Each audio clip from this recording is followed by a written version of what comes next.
नमस्ते मेरे बच्चों, स्वागत है आप सभी का लर्निंग के इस बेहतरीन प्लेटफॉर्म पे। लर्निंग का मतलब है learn right in the right environment, serious preparation for the serious candidate without any destruction. बेटा हम लोग इस क्लास में क्या करेंगे, जो कोऑर्डिनेशन कंपाउंड्स के जो पीवाईक्यू पिछली क्लास से बचे हुए थे उनको डिस्कस आज करेंगे। तो जल्दी से इसको स्टार्ट करते हैं। हमने वहाँ पे जो क्वेश्चन लिया था उसी के आगे का कंटिन्यूशन मैंने यहाँ पे रखा है। ये नेक्स्ट क्वेश्चन है बेटा कि hybridization on shape and spin only magnetic moment of K3CO cobalt है, CO3 whole thrice is sp3d2। अब देखो बेटा, ये जो है ये कौन सा है, ये कार्बोनेट है। ये कौन सा लिगेंड है, ये कार्बोनेट लिगेंड है, ठीक है। और ये क्या है, ये कोबाल्ट है। कोबाल्ट की ऑक्सीडेशन स्टेट कितनी है, +3। अब एक जरा सोचो, कोबाल्ट +3, इसका कॉन्फ़िगरेशन क्या आएगा, इसका कॉन्फ़िगरेशन आएगा 3d6।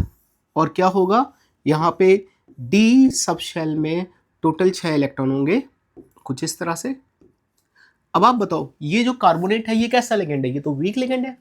जब ये वीक लिगेंड है तो इलेक्ट्रॉनों की पेयरिंग नहीं करवा पाएगा। तो जब इलेक्ट्रॉनों की पेयरिंग नहीं होगी, डी में इलेक्ट्रॉन नहीं जाएंगे, तो इलेक्ट्रॉन कहाँ जाएंगे, अगला वाला एस, फिर अगले वाले 3 पी ऑर्बिटल्स में, ठीक है, और फिर आगे के 2 डी ऑर्बिटल्स में। तो एक एस यूज हुआ, 3 पी यूज हुए और 2 डी यूज हुए, इसलिए हमने इसको क्या बोल दिया, sp3d2 हाइब्रिडाइजेशन। sp3d2 हाइब्रिडाइजेशन हो गया, ठीक है। तो यहाँ पे जो हाइब्रिडाइजेशन इसका दे रखा है sp3d2, ये सही हो गया, ऑक्ट्राहेड्रल भी हो गया कंपाउंड, ठीक है। एंड क्योंकि 4 अनपेयर्ड इलेक्ट्रॉन है तो हम जरा फॉर्मूला लगाएंगे, μ√n/2 बोर मैग्नेटॉन, ठीक है। तो इसमें अगर आप फार्मूला लगाओगे तो ये कितना आएगा, ये आप देखो जरा, 4×6 कितना आएगा, √24। अगर ये 25 होता तो एग्जैक्टली 5 आता, क्योंकि ये √24 है तो 5 से थोड़ा सा कम ही होगा, तो ये कितना होगा, 4.9। तो मतलब पहला स्टेटमेंट हमारे पास सही हो गया। चलते हैं नेक्स्ट क्वेश्चन पे। नेक्स्ट क्वेश्चन में हमें दे रखा है कि भाई magnetic moment, geometry hybridization spin only magnetic moment of the Ni। अब देखो Ni के बारे में जरा चेक करते हैं। Ni का यहाँ पे बेटा नंबर आ जाएगा +2, ऑक्सीडेशन आ गई +2, कॉन्फ़िगरेशन होगा 3d8। अब 3d8 में 8 इलेक्ट्रॉन होंगे, जो लिगेंड है वो कैसे हैं, स्ट्रॉन्गर लिगेंड होंगे, 8 इलेक्ट्रॉन भर लेते हैं। लिगेंड कैसा है, Cn स्ट्रॉन्गर लिगेंड है।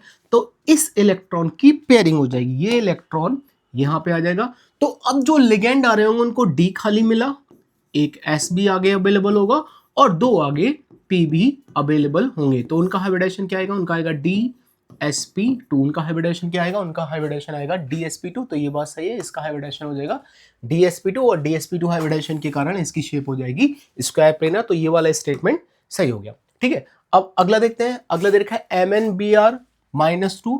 तो यहाँ पे Mn की ऑक्सीडेशन नंबर कितनी है, Mn की ऑक्सीडेशन नंबर है +2। इसका कॉन्फ़िगरेशन क्या होगा, 3d5। और 3d5 में डी सबशेल में कितने इलेक्ट्रॉन होंगे, 5 इलेक्ट्रॉन होंगे, ठीक है। अब ब्रोमीन कैसा है, ब्रोमीन तो एक वीक लिगेंड है, ये तो इलेक्ट्रॉनों की पेयरिंग करवा नहीं पाएगा। जब इलेक्ट्रॉनों की पेयरिंग नहीं हो पाएगी तो जो अब 4 लिगेंड है ब्रोमीन वाले, वो एक एस यूज करेंगे और 3 पी सबशेल के ऑर्बिटल यूज करेंगे।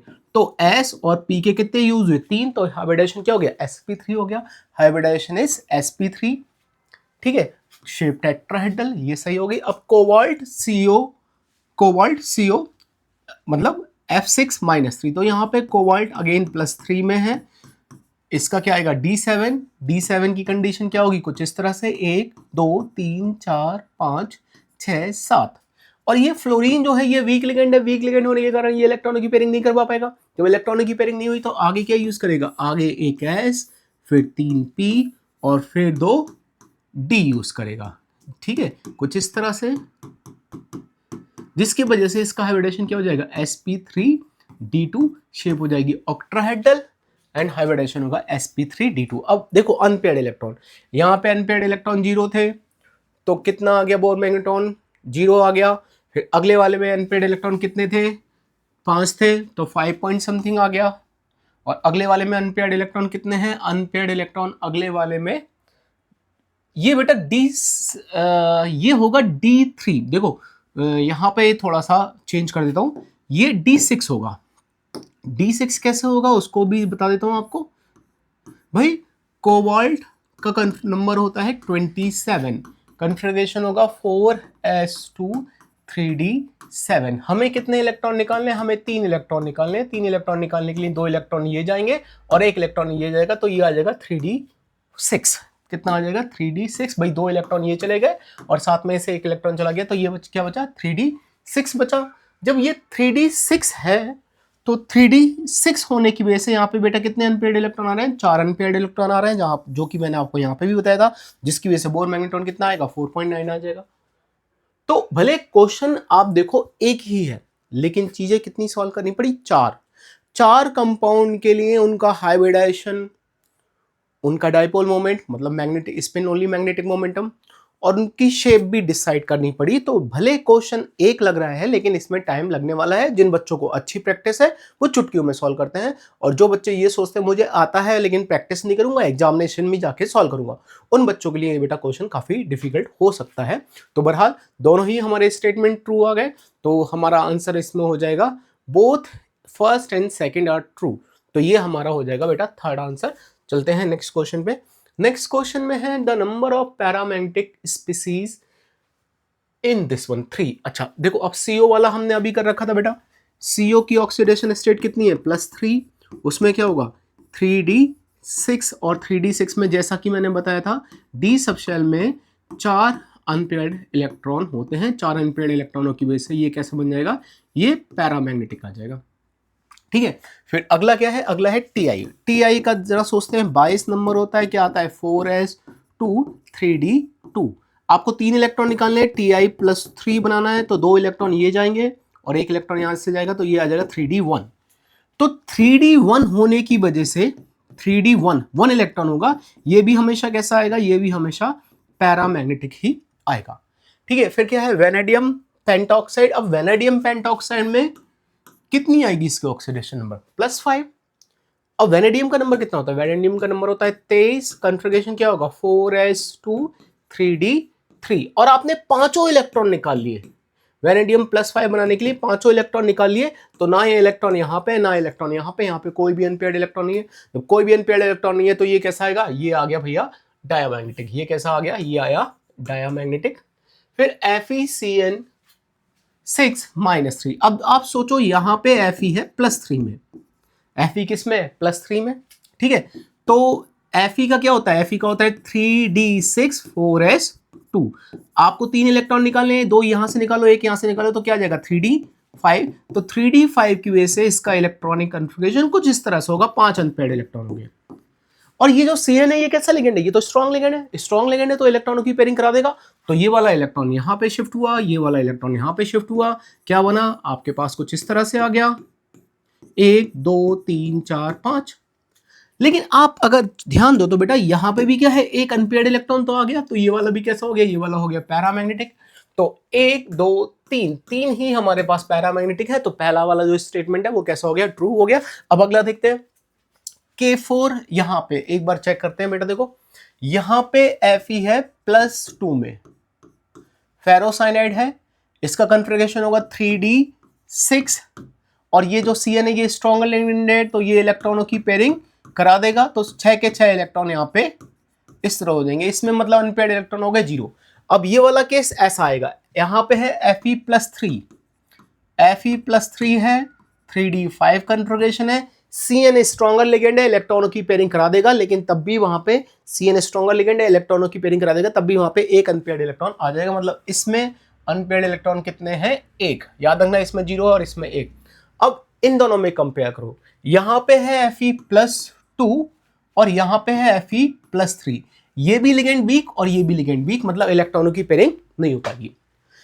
Fe+3 में 5 अनपेयर्ड इलेक्ट्रॉन है, इलेक्ट्रॉनों की पेयरिंग नहीं हो पाई, तो इसमें अनपेयर्ड इलेक्ट्रॉन कितने आ गए? 5। Fe+2 में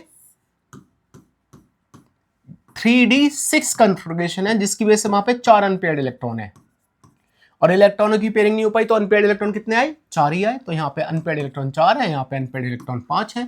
ठीक है, अब इसमें हम देखते हैं, इन्होंने बोला कि हमें बताना है in terms of unpaired electron. तो बात सही लग रही है, क्योंकि यहाँ पे अनपेयर्ड इलेक्ट्रॉन 5 आ गए, यहाँ पे अनपेड इलेक्ट्रॉन 4 आ गए, यहाँ पे अनपेड इलेक्ट्रॉन 1 आ गया और यहाँ पे अनपेड इलेक्ट्रॉन 0 आ गया। तो ये बिल्कुल सही सीक्वेंस दे रखा है, मतलब हमारा ये वाला स्टेटमेंट भी ट्रू हो गया। अब हमें एक ऐसा ऑप्शन देखना है जिसमें दोनों स्टेटमेंट ट्रू हो, तो वो ऑप्शन कौन सा है? Both 1 and second statement are true. तो पहला ही बेटा इसका आंसर सही हो जाएगा। अब चलते हैं नेक्स्ट क्वेश्चन में। नेक्स्ट क्वेश्चन में देखते हैं क्या है कि select the correct statement. Hybridization of ClO4- SgSp2 एकदम से गलत है। क्लोरीन के आउटरमोस्ट में 7 इलेक्ट्रॉन होते हैं, 4 ऑक्सीजन है, हर ऑक्सीजन को 2 चाहिए। तो 2 इलेक्ट्रॉन क्लोरीन के यहां ऑक्सीजन के साथ, 2 इलेक्ट्रॉन क्लोरीन के यहां ऑक्सीजन के साथ, और 7 इलेक्ट्रॉन है, 1 2 3 4 5 6 7, और एक ऑक्सीजन जिसके पास ऑलरेडी एक इलेक्ट्रॉन कहीं से मिल गया है। तो अब आप देखो कितने सिग्मा बॉन्ड बने। हाइब्रिडाइजेशन चेक करने के लिए केवल सिग्मा बॉन्ड चेक करते हैं, कितने सिग्मा बॉन्ड दिखे? 1 sigma bond, 2 sigma bond, 3 sigma bond, 4 sigma bond, 4 sigma bond बने। 4 सिग्मा बॉन्ड रखने के लिए कितने ऑर्बिटल चाहिए भाई? 1 सिग्मा बॉन्ड में 1 इलेक्ट्रॉन पेयर होता है, तो 4 सिग्मा बॉन्ड का मतलब 4 इलेक्ट्रॉन पेयर। 4 इलेक्ट्रॉन पेयर रखने के लिए कितने ऑर्बिटल चाहिए? 4, और 4 ऑर्बिटल किस में आते हैं? 4 ऑर्बिटल आते हैं sp3 में। तो इसका हाइब्रिडाइजेशन हो गया sp3 और इसकी शेप क्या हो गई? टेट्राहेड्रल हो गई। अब NiCN4- इस टेट्राहेड्रल गलत है।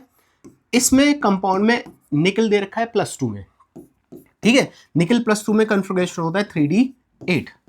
वो कुछ इस तरह से दिखाई देगा, 1 2 3 4 5 6 7 8।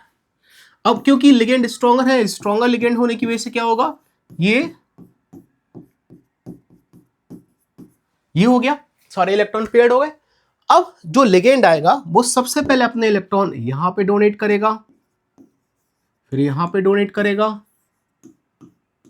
फिर यहां पे डोनेट करेगा, जिसकी वजह से उसका हाइब्रिडाइजेशन होगा DsP3, जिसकी वजह से उसका हाइब्रिडाइजेशन होगा DsP3। और यहां पे क्या दे रखा है? यहां पे हमें दे रखा है, ये भी गलत हो गया, ये भी गलत हो गया। फिर COH2O+2 has the sp3 hybridisation, ये सही लग रहा है। CO+2 है 3d7, ठीक है। 3d7 कुछ ऐसा होगा, 7 इलेक्ट्रॉन होंगे, 1 2 3 4 5 6 7। अब H2O जो है वो कैसा लिगेंड है? वीक लिगेंड है। वीक लिगेंड है तो इलेक्ट्रॉनों की पेयरिंग नहीं हो पाएगी। जब इलेक्ट्रॉनों की पेयरिंग नहीं हो पाएगी तो अब जो लिगेंड आएंगे वो पहले इलेक्ट्रॉन S में डोनेट करेंगे, फिर 3p में डोनेट करेंगे, और 3p के बाद अगला डोनेट करेंगे D में। तो कौन कौन से यूज हुए? एक S यूज हुआ, 3p यूज हुए और 2d यूज हुए, जिसकी वजह से हाइब्रिडाइजेशन हो गया sp3d2। फिर तो ये वाला स्टेटमेंट कैसा है? ये वाला स्टेटमेंट सही हो रहा है। अब MnCN6-4, यहां पे है Mn+2 ऑक्सीडेशन नंबर में, यहां पे है Mn+2 ऑक्सीडेशन नंबर में, इसका होगा 3d5। 3d5 होने की वजह से कुछ इस तरह से हो गया, ये 5 इलेक्ट्रॉन, 1 2 3 4 5। और Cn कैसा है? स्ट्रॉन्गर लिगेंड है। स्ट्रॉन्गर लिगेंड है तो इलेक्ट्रॉनों की पेयरिंग हो जाएगी, तो ये इलेक्ट्रॉन ऐसे आ जाएंगे। अब जो लिगेंड आ रहे हैं उनको क्या मिले? उनको अंदर वाले 2 d ऑर्बिटल खाली मिले। तो D में 2 इलेक्ट्रॉन, S में 1 इलेक्ट्रॉन पेयर, और P में 3 इलेक्ट्रॉन पेयर। तो इसका हाइब्रिडेशन क्या हो गया? इसका हाइब्रिडेशन हो गया DsP3। यहाँ पे हाइब्रिडेशन आ गया DsP3। तो पहला गलत है, दूसरा गलत है, चौथा गलत है। सही कौन सा आया? केवल थर्ड सही आया, जो कि हमें दे रखा है ऑप्शन नंबर 2 में। तो इसका सही आंसर होगा बेटा ऑप्शन नंबर 2। चलते हैं नेक्स्ट क्वेश्चन पे। नेक्स्ट क्वेश्चन है कि the wavelength of the light absorb for the following compound. देखो अब इसको पहले इसका जो लॉजिक है वो समझ लेते हैं बेटा। देखो जब स्प्लिटिंग होगी तो ये T2G है और ये EG है। अगर मान लो इन दोनों के बीच में एनर्जी का गैप कम हो, इन दोनों के बीच में एनर्जी का गैप कम होगा, तो एनर्जी कम होगी तो जो इलेक्ट्रॉन नीचे से ऊपर जाने के लिए एनर्जी एब्जॉर्ब करेगा है वो कम होगी, तो उसकी फ्रीक्वेंसी भी कम होगी, तो वेवलेंथ ज्यादा होगी। और अगर मान लो T2G और EG के बीच में एनर्जी का गैप ज्यादा है तो फ्रीक्वेंसी ज्यादा होगी, तो वेवलेंथ कैसी होगी? वेवलेंथ, एनर्जी ज्यादा होगी, फ्रीक्वेंसी ज्यादा होगी, तो वेवलेंथ कैसी हो जाएगी? वेवलेंथ कम हो जाएगी। हमें बताना है कि वेवलेंथ का ऑर्डर, तो याद रखना जिसकी एनर्जी कम है उसकी वेवलेंथ ज्यादा आएगी, और जिसकी एनर्जी ज्यादा है उसकी वेवलेंथ कम आएगी। इस लॉजिक से हम इसको सॉल्व करने वाले हैं।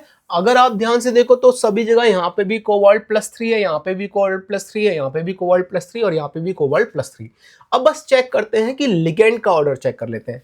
लिगेंड देखते हैं कौन सा लिगेंड सबसे हमें एनर्जी ज्यादा चाहिए, तो देख लेते हैं इस लिगेंड्स का स्ट्रॉन्गनेस लगाते हैं।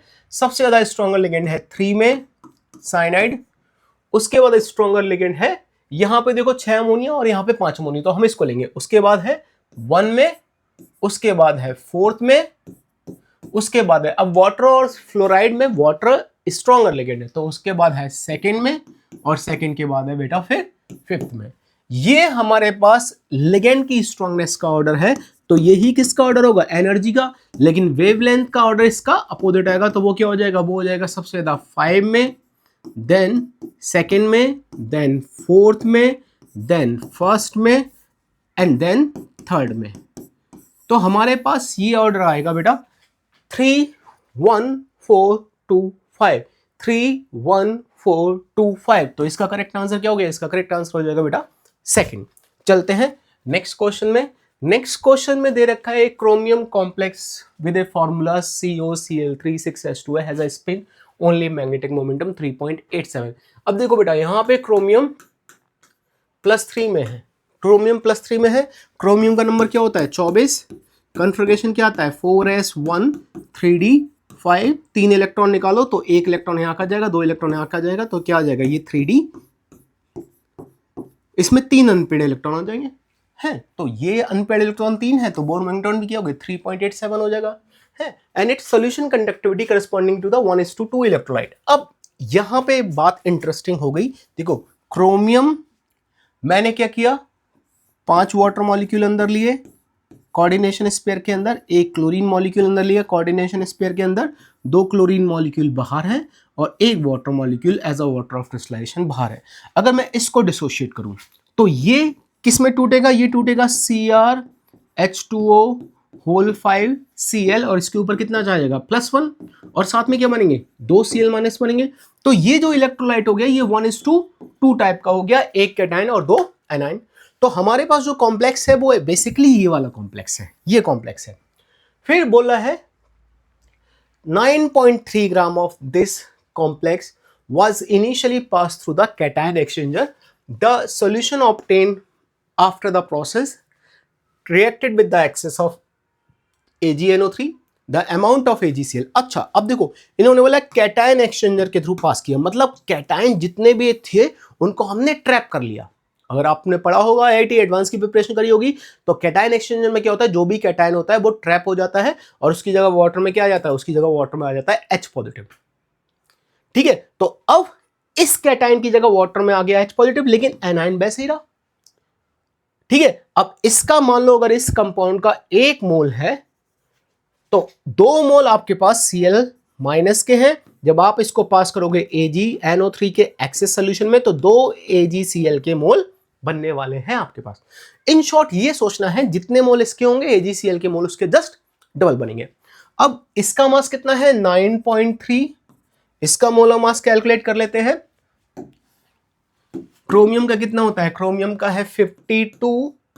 ठीक है, वाटर कितने हैं, वाटर है 6 वाटर का कितना हो जाएगा 108 और क्लोरीन है 3 क्लोरीन, 2 क्लोरीन का 71 और उसमें 35.5 और जोड़ लेते हैं 0.5, ये हो गया 6 और ये हो गया 106.5। ठीक है, अब इसको ऐड कर लेते हैं 0.5, ये हो गया 10 और ये 16 और 1 ये 6 और ये 266.5 इसका मोलर मास हो गया। अब हमने इसके मोल्स निकाले 266.5। ठीक है, ये मोल किसके हैं, ये मोल है इस कंपाउंड के। Cl- के मोल कितने होंगे डबल, AgCl के मोल भी कितने बनेंगे डबल, तो number of moles of AgCl कितने आ गए इसके डबल। ये क्वांटिटी आप क्या रिप्रेजेंट कर रही है, ये क्वांटिटी आपको रिप्रेजेंट कर रही है number of moles of AgCl। हमें निकालना है AgCl का मास, तो number of moles of AgCl को AgCl के मोलर मास से मल्टीप्लाई कर देते हैं। तो वहां पे अब आप देखो Ag का मास कितना होता है 108 और क्लोरीन का कितना है 35.5, इसको सॉल्व कर लो 0.5 3 4 143।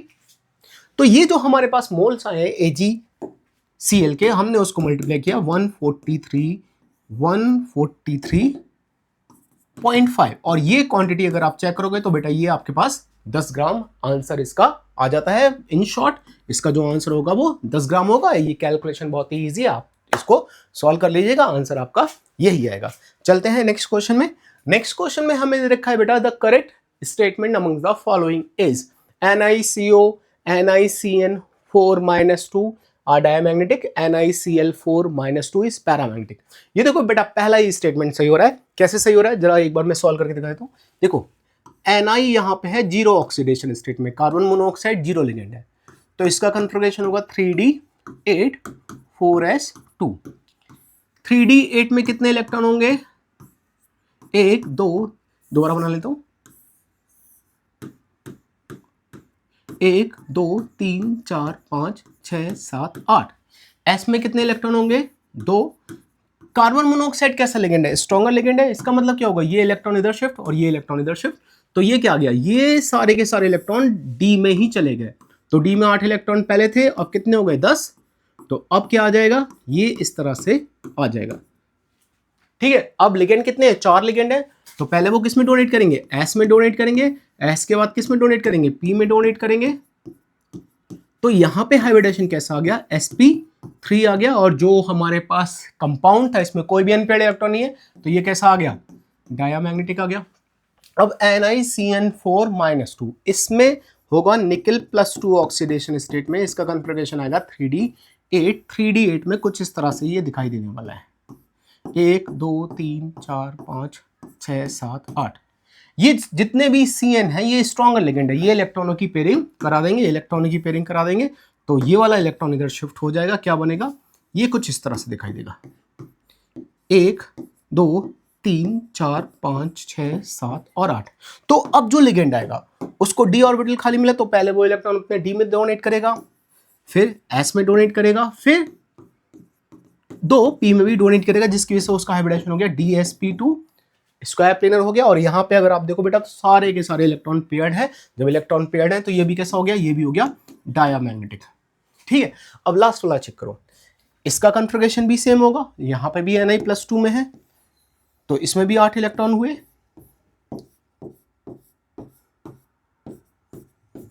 लेकिन ये जो लिगेंड है Cl, ये तो वीक लिगेंड है, वीक लिगेंड इलेक्ट्रॉनों की पेयरिंग नहीं करवा पाएगा, तो वो कैसा रहेगा?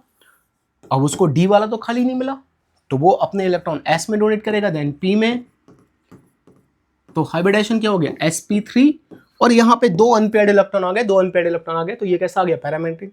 तो देखो पहले दोनों डायमैग्नेटिक है, hybridization sp3, hybridization dsp2, hybridization sp3, paramagnetic sorry diamagnetic, diamagnetic और लास्ट वाला पैरामैग्नेटिक। और ये बात हमारे को सही दे रखी है इन द ऑप्शन नंबर 1। तो 16 का आंसर क्या हो जाएगा बेटा? 16 का आंसर आपके पास 1 ही हो जाएगा। फिर अगला क्वेश्चन देखते हैं। अगला क्वेश्चन है 17। X is the number of geometric isomer. देखो बेटा ये स्क्वायर प्लेनर कॉम्प्लेक्स है, और स्क्वायर प्लेनर कॉम्प्लेक्स में ज्योमेट्रिक आइसोमर कैसे कर निकालते हैं?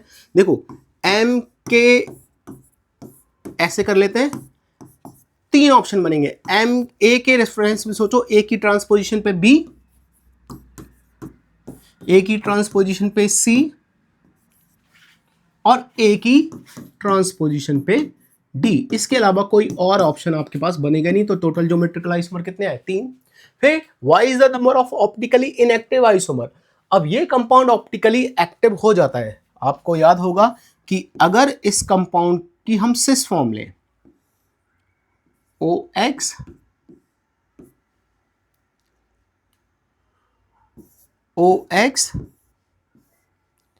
NCl, एक Cl यहां पे इमेजिन करें और एक Cl यहां पे इमेजिन करें, और इसकी मेरा इमेज बनाएं, तो ये अपनी मिरर इमेज पे कभी भी सुपर इम्पोजिबल नहीं होता। मतलब ये कैसा होगा? ऑप्टिकल। जो सिस है वो कैसा है? ऑप्टिकल। लेकिन अगर इसकी ट्रांसफॉर्म ले, तो ट्रांसफॉर्म किस तरह से दिखाई देगी? एक OX यहां पे लगा लीजिए, एक OX यहां पे लगा लीजिए, एक Cl ऊपर और एक Cl ऊपर। ये इसकी कौन सी फॉर्म है? ट्रांसफॉर्म। ट्रांसफॉर्म में प्लेन ऑफ सिमेट्री है, ट्रांसफॉर्म में प्लेन ऑफ सिमेट्री है। आप चाहे ऐसे कट करो, चाहे ऐसे कट करो, चाहे ऐसे कट करो, प्लेन ऑफ सिमेट्री आ जाएगी। प्लेन ऑफ सिमेट्री आने की वजह से ये कैसा हो गया? ऑप्टिकली इनएक्टिव हो गया। तो ऑप्टिकली इनएक्टिव हो गया, कितने ऑप्टिकली इनएक्टिव आए? एक ही तो ऑप्टिकली इनएक्टिव आया। फिर अगला देखो, ये हमारे पास M A3B3 ये वाला केस है, और आपको पता होगा ये बहुत ही इंटरेस्टिंग केस है, इसके ज्योमेट्रिकल आइसोमर बनाने। तो बेटा इसमें दो ही पॉसिबिलिटी है, एक बार तो ये इस तरह से बनते हैं जो कि एक ऑक्ट्राहेड्रल का फेस बनाते हैं, ऑक्ट्राहेड्रल का फेस बनना है। इन तीनों को मिलाओगे, इन तीनों को अगर आप मिलाओगे तो आपको ऑक्ट्राहेड्रल का एक फेस बनता हुआ दिखाई देगा। इन तीनों को मिलाओगे तो आपको ऑक्ट्राहेड्रल का एक फेस बनता हुआ दिखाई देगा। इसको क्या बोलते हैं? Facial isomer. और एक पॉसिबिलिटी और होती है जिसमें वो कुछ इस तरह से अरेंज होते हैं,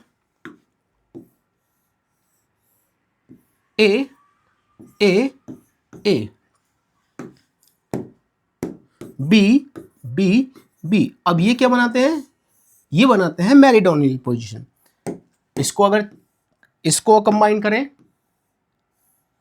तो ये कोई फेशियल पोजीशन नहीं होती, ये कौन सी पोजीशन होती है? मेरिडोनियल पोजीशन होती है। इसका मतलब यहाँ पे दो बने, एक फेशियल और एक मेरिडोनियल। ऊपर वाले में 3, नीचे वाले में 1, बी वाले में y मतलब x की वैल्यू 3 हो गई, y की वैल्यू 1 हो गई, और z की वैल्यू हो गई अपना 2। तो टोटल हमारे पास कितने बने? टोटल हमारे पास बेटा 6 यहाँ पे बन जाते हैं। ये इसका आंसर होगा। ठीक है, चलते हैं नेक्स्ट क्वेश्चन पे। देखो इस बार वैसे अगर आप देखो ना तो पेपर में बेटा ज्योमेट्रिकल और ऑप्टिकल आइसोमेरिज्म वाले क्वेश्चन कम आए थे। जनरली ये ज्यादा आते हैं क्योंकि इनमें ज्यादा टाइम लगता है।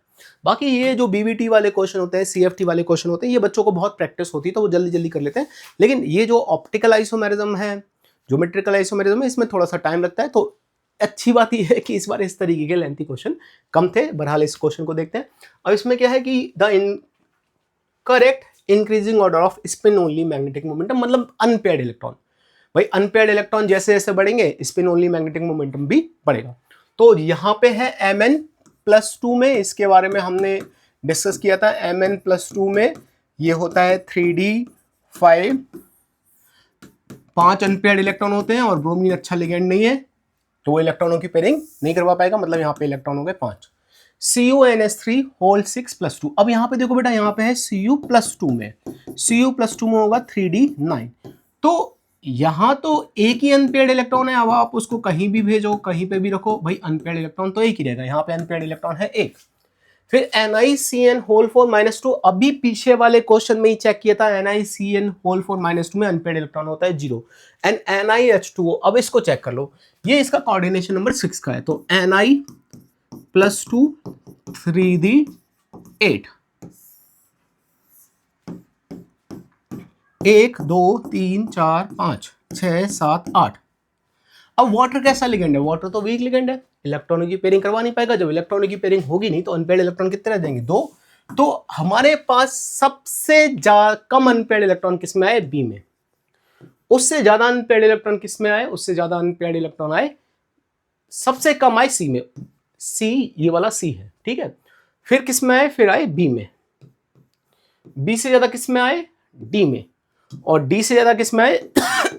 ए में। तो हमारा आंसर होगा D B, A D B C, A D B C, A D B C. इसका आंसर हो जाएगा बेटा, सेकंड आंसर इसका सही होगा। चलते हैं नेक्स्ट क्वेश्चन में। नेक्स्ट क्वेश्चन में है isoelectronic species among the scandium, chromium, Mn, CO and Fe+3। सबकी ऑक्सीडेशन नंबर +3 है क्रोमियम को छोड़ के। Is an n mole of AgCl formed during the reaction of complex formula COCl3En twice NH3 with excess of Ag। उसी तरीके का question है बेटा, जैसा मिलता जुलता अभी हमने सॉल्व किया था, बस इसमें T2G में नंबर बताने कितने अनपेयर्ड इलेक्ट्रॉन होंगे। तो देखो स्कैंडियम का नंबर होता है 21, कन्फिगरेशन होता है 3d14s2। स्कैंडियम +3 में से सारे के सारे इलेक्ट्रॉन आपने निकाल लिए, तो इसका कन्फिगरेशन क्या होगा? 4s0 3d0। अब आप जरा सोचो क्रोमियम, क्रोमियम में क्या होता है? क्रोमियम का होता है 4s1 3d5। 2 इलेक्ट्रॉन निकाल दिए तो ये बचा 3d4। फिर क्या आ गया? Mn+3। Mn+3 में कन्फिगरेशन क्या होता है? इसका कन्फिगरेशन था 3d5 4s2। 3 इलेक्ट्रॉन निकाल दिए तो 2 यहां से और 1 यहां से, ये क्या आ जाएगा? 3d4। मतलब ये दोनों के इलेक्ट्रॉन सेम आ रहा है। फिर अगला वाला भी चेक कर लेते हैं, कोबाल्ट +3, इसका आ जाएगा 3d6, कई बार चेक किया है। फिर Fe+3, Fe+3 का आ जाएगा 3d5। तो आप देखो यहाँ पे आइसो इलेक्ट्रॉनिक स्पीसीज कितनी आई? 2 स्पीसीज हमारे पास आइसो इलेक्ट्रॉनिक आ गई। एक क्रोमियम +2 और एक Mn+3। तो n की वैल्यू क्या हो गई, n की वैल्यू हो गई 2। अब 2 mole of AgCl, 2 mole of AgCl अब हमें मान के चलना है, ठीक है। 2 मोल्स हैं किसके, AgCl के। उनकी हम रिएक्शन किससे करा रहे हैं, उनकी हम रिएक्शन एक कंपाउंड से करा रहे हैं। वो कंपाउंड क्या है, वो कंपाउंड है COCl3En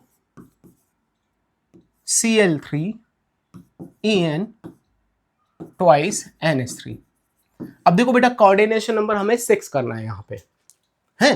तो कोऑर्डिनेशन नंबर 6 करने का तरीका क्या है, आप देखो CO को अंदर रखा, 2 En अंदर ही आ सकते हैं, आउटसाइड द कोऑर्डिनेशन स्पेयर तो ये आ ही नहीं सकते। कोऑर्डिनेशन स्पेयर के बाहर या तो वाटर जाएगा या फिर कोई आयन जाएगा, तो ये तो अंदर ही होंगे। अमोनिया न्यूट्रल लिगेंड है, ये भी अंदर होगा। तो देखो यहां पे डेंसिटी हो गई 4, मतलब एक En की 2 डेंसिटी थी और 2 En मिलके कितने कोऑर्डिनेट बॉन्ड बनाएंगे, 4। 5वां कोऑर्डिनेट बॉन्ड यहां से बना, तो एक कोऑर्डिनेट बॉन्ड की जरूरत और है, तो एक क्लोरीन हमने अंदर रख लिया। एक क्लोरीन अंदर रख लिया तो 2 क्लोरीन बाहर चले गए। तो ये हमारे पास वो कंपाउंड हो गया जिसके बारे में यहां पे बात की जा रही है। अब इसको हमने एक्सेस ऑफ AgNO3 से, तो हमारे पास बेटा याद रखना, देखो यहां पे 2 मोल है, यहां पे 2 मोल है। कोऑर्डिनेशन स्पेयर में 1 मोल है Cl का, आयनाइजेशन स्पेयर में 2 मोल है।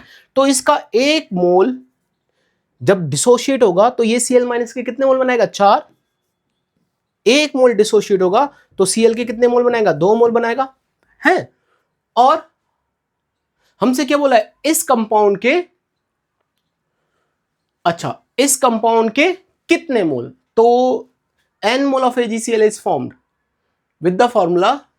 हाँ, हम मान लेते हैं कि इस कंपाउंड का 1 मोल था। अगर इस कंपाउंड का 1 मोल है, अगर इस कंपाउंड का 1 मोल है तो Cl- के मोल कितने बने, 2 मोल बने। और 2 मोल Cl- जब AgNO3 से रिएक्शन करेंगे तो वहां पे क्या बनेगा, वहां पे 2 मोल ही AgCl के बनेंगे, ठीक है। तो खैर यहां तक हमें समझ में आ गया। हमसे फाइनली पूछा then for number of electron present in the T2G। अब चलो यहां पे आते हैं, ये वाला तो सॉल्व हो गया और इसका देखो कोई यूज नहीं है, बेसिकली हमने सॉल्व तो कर लिया लेकिन यूज नहीं है।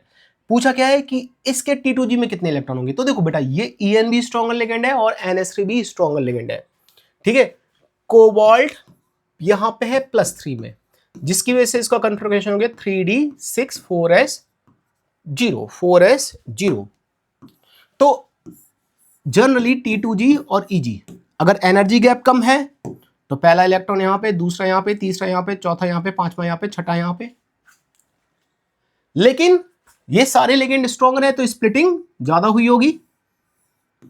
तो T2G और EG और T2G की एनर्जी में बहुत डिफरेंस होगा। सारे के सारे इलेक्ट्रॉन T2G में जाना चाहेंगे, तो पहला इलेक्ट्रॉन भी यहां पे, दूसरा भी यहाँ पे, तीसरा भी यहाँ पे, चौथा भी यहाँ पे, पांचवा भी यहाँ पे, छठा भी यहाँ पे, मतलब यहाँ पे अनपेड, यहाँ पे टोटल इलेक्ट्रॉन कितने आ गए, 6। तो T2G का कन्फिगरेशन हो गया, T2G में इलेक्ट्रॉन कितने हो गए, 2,2,2, मतलब टोटल इलेक्ट्रॉन कितने आ गए, 6। तो बेटा इस क्वेश्चन का भी आंसर जो हो जाता है वो कौन सा हो जाता है, 6 हो जाता है, ठीक है बेटा। तो ये हमारे पास लास्ट क्वेश्चन था आज की क्लास का। आई होप, मैं उम्मीद करता हूं कि बेटा आपको समझ में आया होगा। अगर कुछ भी डाउट है तो प्लीज कमेंट करिए। आप लोग बहुत सारे यूट्यूब पे कमेंट करते हैं, बेटा हमारे वीडियो के डिस्क्रिप्शन में जाइए, आपको वहां पे व्हाट्सअप का नंबर मिलेगा, वहां पे आपको अपना Instagram, everything will be there. तो बहुत ईजी है, अगर आप व्हाट्सअप पे अपना जो डाउट है उसका फोटो खींचो, अपनी ऑडियो रिकॉर्ड करो, ऑडियो रिकॉर्डिंग करके हमें भेज दो, तो हम ज्यादा अच्छे तरीके से आपके क्वेश्चन को समझ पाएंगे कि आप पूछना क्या चाह रहे हैं। तो अब मिलते हैं बेटा अपनी अगली क्लास में। For this time thank you and goodbye प्यारे बच्चों।